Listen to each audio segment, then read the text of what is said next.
A day in my life as a full-time mom, online seller, and as a content creator mom. Sobrang aga nga pala ng gising namin ni Johnson ngayon. Dahil ngayon nga ang pangalawang araw ng exam niya. Hindi kasi namin natapos yung review namin ng hapon hanggang gabi at inantok na siya. Kaya ito, gumising kami ng madaling araw. 3 AM pa nga lang niya. Ayaw niya rin kasing mag-exam na hindi nagre-review. Siyempre ako, bilang nanay, ginagabayan ko siya at sinusuportahan. May gatas pa nga siya sa labi dahil pinainom ko muna siya ng milk niya para mainitan at magkalaman yung tiyan niya dahil napakaaga pa nga niya. Bali, 3 subject yung exam niya ngayong araw at isa pa lang yung natatapos naming reviewin. Kaya ngayon, ipagpapatuloy namin yung 2 subjects. Makalipas nga ng ilang oras, ay naihatid na rin namin siya sa school. Ayun naman, ang aasikasuhin ko ay itong napakagulong bahay namin. Ganun talaga mga mare, walang bahay na hindi nagugulo pagkatapos umalis ng estudyante mo. Una ko kasi siyang intindihin at asikasuhin para hindi siya malate sa school. Pagkatapos nga na kapag naihatid na siya, ay ito naman ang kahaharapin natin. Lipas nga lang yung magdamag pero grabe yung bahay namin, parang binagyo. Bago nga ako nag-ayos ng bahay ay naligo nga muna ako para naman fresh. Dito ko nga inuuna yung pag-aayos sa higaan namin. Di ba nga sabi ng matatanda, pag bumangon ka daw, kailangan ayusin mo na agad yung higaan mo dahil nagre-reflect daw yan sa personality ng isang tao. Pero ako, bago ko imisin yan, inuuna ko talaga si Johnson para hindi siya mali. Ayaw niya rin kasi nang nalilate sa school. 7 AM nga pala ang time niya, kaya dapat 6:30 paalis na siya dito. Kasi pag lumampas pa doon, ay nako, baka magligalig pa. Buti na lang yung pinapasukan niyang school ay hindi naman kalayuan dito. Inihahatid naman siya ng motor kaya mabilis siyang makarating sa school. Inaayos ko na nga pala yung higaan namin at pinapagpag ko muna yung foam. Sumunod naman ay aayusin ko din yung mga libro niya. At kapag 2 subjects lang ang exam nila ay hindi na sila pinagdadala ng snacks. Dahil 9-10 ng umaga ay awas na rin naman siya. Pero ako, nilalagyan ko pa rin ng snacks yung bag niya. Inaayos ko na rin pala yung plancha na ginamit ko kagabi. Nag-iimis nga ako ng higaan ay nakasalang na rin yung pang mainit na tubig ko. Para habang nag-iimis ako ay umiinit na rin yung tubig. Para sabay-sabay ng gawain. Ganun talaga, kailangan mag-multitask tayo mga mare. Siyempre, kahit marami tayong ginagawa ay hindi pa rin natin kalilimutan na mag-almusal. Ito kasi yung pinakamahalagang meal sa buong araw. Kada umaga, siyempre sanay na tayong uminom ng kape kaya timpla muna tayo ng kape mga mare. Ito nga palang pansit ay para sa tatay ko dahil gumagawa nga siya dito. Bumibili na nga lang kami ng almusal dahil hindi ko na nga talaga kayang magluto pa. Kain tayo. Hindi ko pa nga tapos yung gawain ko sa bahay. Ito muna yung hinarap ko. Magbabalot muna tayo ng mga orders dahil anong oras na. Darating na rin kasi yung mga magpipick up niyan. Hindi naman tayo pwede magpaantay, nakakahiya. O diba, hati-hati talaga yung oras ko sa isang araw. Kapag hindi ka naging aktibo o patigil-tigil ka sa umaga, Diyos ko, aabutin ka ng hapon. Nasa isip ko ng estimated na tapos ko dyan ay 10 to 11 AM. At ang kasunod nun ay magluluto na ako ng pananghalian. Dahil nga dadalhan ko pa si Jansen ng pagkain niya sa tanghali. Dapat talaga mabilis tayong kumilos para hindi tayo malate sa mga takdang oras. Fast forward, nasundo ko na nga pala si Jansen sa school. 2:20 yung awas niya sa school at nakakauwi kami na magtitrin na. Binihisan ko na nga pala muna siya dahil may gagawin pa rin ako. Sabi sa inyo, hindi pa rin ako tapos sa gawaing bahay. Hanggang hapon, nagwawalis pa rin ako kasi nga ang gabok-gabok yan sa labas. Ang lakas kasi ng hangin, yung mga kalat pumapasok dito sa loob. Naku, ito pa nga talaga yung mga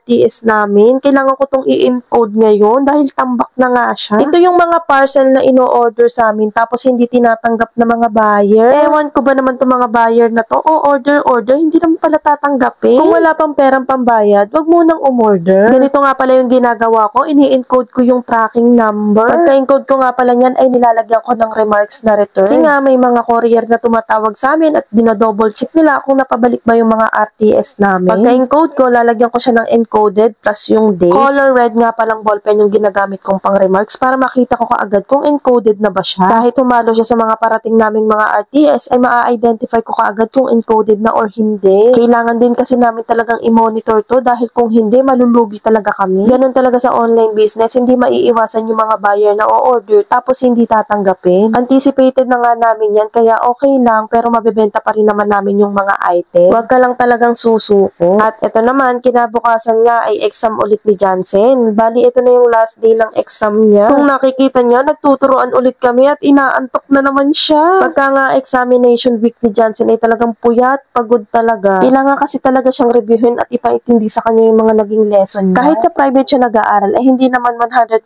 na iaasa namin sa teacher ang pagkatuto niya. Dapat naman talaga ay tayo yung number 1 na magbibuild sa mga anak natin. At yung mga teacher nila ang katuwang natin kapag nasa school sila. Sobrang tagal naming mag-review ni Jansen. Sa isang subject niya, umaabot kami ng ilang oras. Dahil gusto ko, nagagets niya yung mga lesson na inire-review ko sa kanya. After ma-review nga nung isang lesson, ay may nakahanda ako mga question. Syempre, pang challenge yun sa kanya kung naintindihan niya talaga yung mga ni-review namin. Ito nga, at tapos na kami. Matutulog na kami niyan. Hindi siya nakakatulog ng hindi siya nagpapahat. Naku, ito nga't pagpasensyahan nyo na yung anak ko, hindi pa rin mawala sa kanya yung pagsupsup sa daliri. Yun lang, salamat. See you on my next mini vlog.